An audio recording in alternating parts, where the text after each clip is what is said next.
একদিকে যখন সুপ্রিম কোর্টের নির্দেশে হাইকোর্টের অবসরপ্রাপ্ত বিচারপতিদের নিয়ে প্যানেল তৈরি করা হয়েছে যে এই যে এসআইআর সংক্রান্ত যে অভিযোগ ডিসক্রিপেন্সি নিয়ে লজিক্যাল ডিসক্রিপেন্সি অর্থাৎ অসঙ্গত তথ্যের অসঙ্গতি নিয়ে যে অভিযোগগুলো এই অভিযোগ সহ আরও যত অভিযোগ আছে সেই অভিযোগের নিষ্পত্তির জন্য এসআইআর এর যত জটিল বিষয়গুলোকে নিষ্পত্তি করার জন্য এই যে প্যানেল তৈরি করা হয়েছে যেমন একদিকে এবং যে জানা যাচ্ছে যে আজ থেকে কিন্তু তারা কাজ শুরু করছে এবং জুডিশিয়াল পোর্টাল সেটাও কিন্তু কাজ করতে শুরু করে দিয়েছে এবং তখনই কিন্তু আজ নির্বাচন কমিশনের সামনে বিক্ষোভ দেখাতে শুরু করে বিএলওরা এবং তাদের দাবি যে মুর্শিদাবাদের মোহাম্মদ সোহেল আহমেদ নামে একজন ব্যক্তি তার নাম বাদ গেছে একেবারে বৈধ ভোটার তিনি বলছেন তিনি যাবতীয় তথ্য জমা করেছেন কিন্তু তারপরেও শুধুমাত্র তার আধার জমা করেছেন এবং তিনি বলছেন এমনও দাবি করছেন যে বিএলও তিনি কিন্তু সমস্ত তথ্য দিয়েছিলেন কিন্তু ইয়ারও অথবা এই ইয়ারোর দোষে এই তথ্য সাবমিট হয়নি এবং তাদের দোষেই তার নাম কাটা গেছে এবং তার নাম কেন কাটা গেল এই দাবি তুলেই কিন্তু আজ বিক্ষোভ দেখাতে শুরু করেন বিএলওরা একেবারে নির্বাচন কমিশনের অফিসের সামনে দপ্তরের সামনে এবং সেখানে কিন্তু তাদের দেখে কিন্তু নির্বাচন কমিশনের দপ্তরে যদি গেট বন্ধ করে দেয় পুলিশের পক্ষ থেকে এবং কিছুক্ষণ পরে তারা কিন্তু সেখানে বসে যখন অবস্থান দেখাতে শুরু করে তারপর কিন্তু পুলিশ তাদেরকে তুলে দেয় কিন্তু তারা কিন্তু বারবার প্রশ্ন তুলছেন যে এই যে এসআইআর এর নামে কেন বৈধ ভোটারদের নাম বাদ যাচ্ছে এবং সেই দাবি সামনে রেখে আজ কিন্তু তারা সঙ্গে করে সেই ব্যক্তিকে নিয়ে এসেছেন যার নাম বাদ দিয়েছে বৈধ কারণে এবং তিনি বলছেন যে স্পষ্ট দাবি করছেন যে তিনি যাবতীয় তথ্য জমা করার পরেও কিন্তু তার নাম বাদ গেছে এবং এই নাম বাদ যাওয়ার কারণ হিসাবে কিন্তু তিনি এই আরও এবং এই ইয়ারোকেই দাবি করছেন এবং এই দাবিতেই কিন্তু আজ এখনো পর্যন্ত যা খবর কিন্তু আর কিছুক্ষণের মধ্যে নির্বাচন কমিশনে আসতে পারেন বিরোধী দলনেতা শুভেন্দু অধিকারী এবং তার আগেই কিন্তু নির্বাচন কমিশনে এই বিএলওদের বিক্ষোভ দেখানো হয় এবং যদিও তাদেরকে এই মুহূর্তে পুলিশের পক্ষ থেকে ক্যামেরা সুপ্রদীপের সঙ্গে মধুমিতা সরকার রিপোর্ট 24 বাংলা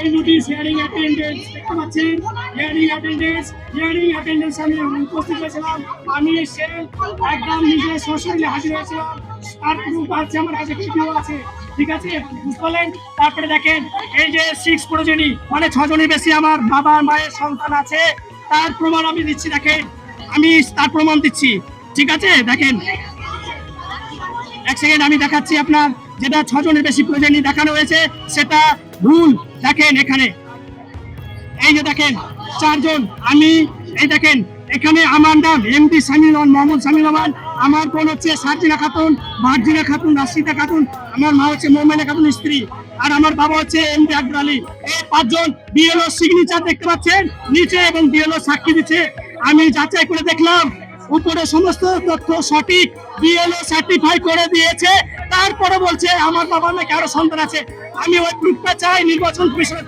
কাছে তুমি ভিক্ষা জানাই যদি না দিতে পারে আর যদি দিতে পারে তাহলে আমি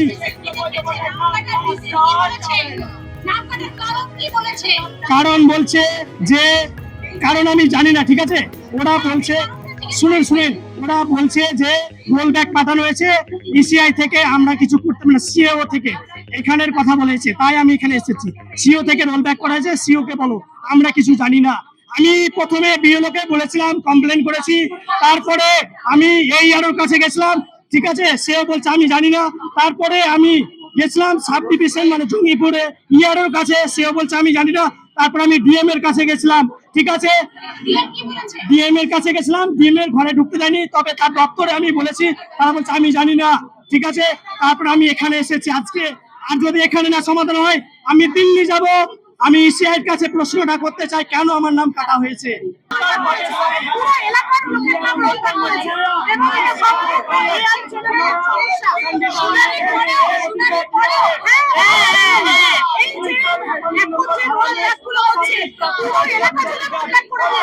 এবং এটা যেখানে ওর নামটা রোলব্যাক করেছে সেই নামটা এমন একটা নাম এসেছে যে কোনো নথিতে ওর নাম নেই, কতজনের নাম রোলব্যাক করেছে? 8,000 জনের নাম রোলব্যাক করেছে একটা এলাকা থেকে। মানে ওদের রিজনটা কি? কোথাও হয়তো নামের মিসম্যাচ, কোথাও বাবার নামের সাথে মিসম্যাচ, কোথাও প্রজেনি বা লিঙ্কেজ হয়তো নেই। এই ধরনের কথা হচ্ছে যে এনার নাম 28 তারিখে যাই সাবমিট অবশ্যই অসুবিধা। উনি কেন সাবমিট লিস্টে নাম আসবে? কেন ওনার ফার্স্ট লিস্টে নাম আসবে? বৈধ ভোটার, একজন বৈধ ভোটার, পরীক্ষার লিস্ট নয়, এটা তো পরীক্ষার লিস্ট নয়, এটা তো পরপর লিস্ট বেরোচ্ছে। পরপর লিস্ট বেরোলেও তা হলেও প্রথম লিস্টে কেন নাম থাকবে না? উনি তো বৈধ ভোটার, এবং সমস্ত ডকুমেন্টস উনি দিয়েছেন, অনলাইন করেছেন সমস্ত ডকুমেন্টস। ওনার 2002 সালে ওনার বাবার নাম ছিল, দিয়েছে। একটা বিশেষ ইনফরমেশন দিচ্ছি, ওনার সব পরিচয়টা ওনার সব ডকুমেন্টস দেওয়ার পরেও শুধু ওনার আধার কার্ডটাই আপলোড করেছে, আর বাকি ডকুমেন্টস গুলো নিয়ে কেন? কি হচ্ছে ওনার নাম এমডি, সেই এমডি দিয়ে সমস্ত সার্টিফিকেট আছে, সেখানে এমডি ফুল ফর্ম দিয়েছে, আর এমডি দিয়ে করেনি। এটা এআই এর জন্য বা ওনার মিস্টেক হোক, তাহলে এই ভোটার জন্য দায়ী উনি কেন হবেন? এরকম সাধারণ মানুষ প্রচুর সবাই কিন্তু নিচেই আছে। আমি মধুমিতা মন্ডল, সোনাপুর দক্ষিণ। উনি জানতে চাইছেন আসবে এবং এই হচ্ছে 8,000 লোকের নাম বাদ যাচ্ছে এবং উনি সমস্ত ডকুমেন্টস দিয়েছিলেন, তারপরেও সব ডকুমেন্টস আপলোড করেনি, শুধুমাত্র আধার কার্ডের আধার করেছে। এটা একটা বড় ভুল, এই একটা ভুল হয়েছে। আমরা চাই যোগ্য ভোটারের নাম যেন কোনোভাবেই বাদ না যায়। এই যিনি ভাইটি এসছেন, ইনি একজন ভোটার, তার নাম বাদ গেছে এবং তার পরিবারের 6 জনের সবার বাদ গেছে এবং আরো 2 জন এক্সট্রা ভাই বোন অ্যাড হয়েছে। উনি জানতে চাইছেন তার এই 2 জন ভাই বোন কোত্থেকে আসলো এবং ওই অঞ্চলে 8,000 লোকের নাম বাদ গেছে এবং উনি সমস্ত ডকুমেন্টস দিয়েছিলেন, তারপরেও সব ডকুমেন্টস আপলোড করেনি, শুধুমাত্র আধার কার্ডের আপলোড করেছে। এই একটা বড় ভুল, এই আরো ভুল হয়েছে। সেকেন্ড থিং, ওনার নাম এমডি দিয়ে, উনি মুসলিম কিন্তু এমডি আপলোড না করে এমডির ফুল ফর্মটা আপলোড করা হয়েছে। এটা এআই এর ভুল না এই এর ভুল? উনি যেটা বলছেন এই এর ভুল, তাহলে এরকম কত টার্গেট করা হয়েছে, কত যোগ্য ভোটারকে বাদ দেওয়া হবে, এটা একদমই ন্যায্য নয়। আজকে উনি আমাদের বিএলও রক্ষা কমিটির মঞ্চে আমাদের কাছে এসেছে, যার জন্য আমরা আবারও হাজির হয়েছি। আগে যেরকম দাবি নিয়েছিলাম যে এর ফিউচারে এই যে কর্মসূচিটা চলছে, যে কোনো বিএলও কিন্তু এরপরে মার খাবে। এই আর ভুল সাধারণ পাবলিক বুঝবে না এই আর ভুল নাকি বিএলওর ভুল। তো ইন ফিউচার প্রচুর বিএলও কিন্তু মার খাবে। আজকে উনি 8,000 লোকের সমস্যা নিয়ে এসেছেন এবং ওনার সমস্যা নিয়ে এসেছেন।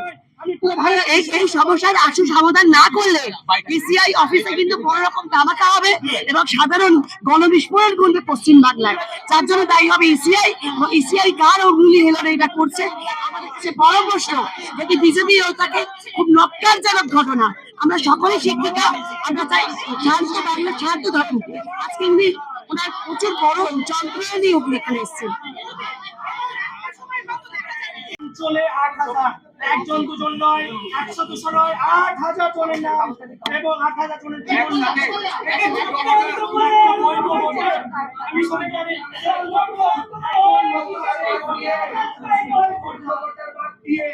দালাল ইসিআই বিজেপিকে সরকারে নিয়ে আসতে চাইছে। 26 সালের ভোটার ফসাবে তাকে ভোট ওটা যাদের কাছে ডকুমেন্ট রয়েছে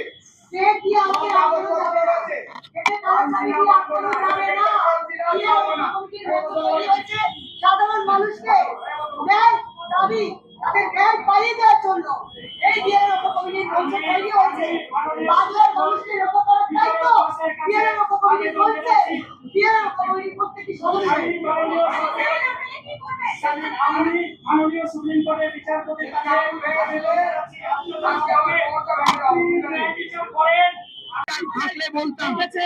বলে আমাদের গলা ব্যথা হয়ে যাচ্ছে, মাথায় কষ্ট পেয়েছি, অনেক কিছু হচ্ছে। এই দালাল ইসিআই দালাল গণেশ কুমার এইভাবে বিজেপিকে সাহায্য করার জন্য রাতারাতি যেভাবে আমাদের মুর্শিদাবাদের গ্রামের পুরো গ্রামটাকে রোলব্যাকে দিয়ে নাম কাটার ষড়যন্ত্র করছে। 28 তারিখ লিস্ট বেরোবে, ওদের নাম বাদ দিয়ে যেভাবে ষড়যন্ত্র করা হচ্ছে কেন হচ্ছে? এনার কাছে সব কাগজপত্র রয়েছে, ভ্যালিড কাগজপত্র। কি ভিত্তিতে কেন কাটা হয়েছে এটাই জবাব। লোকটা কেউ নয়। আমি জানি 324 নম্বর ধারা অনুযায়ী এই নির্বাচন কমিশন তার কাজ করছে, কিন্তু তার আগে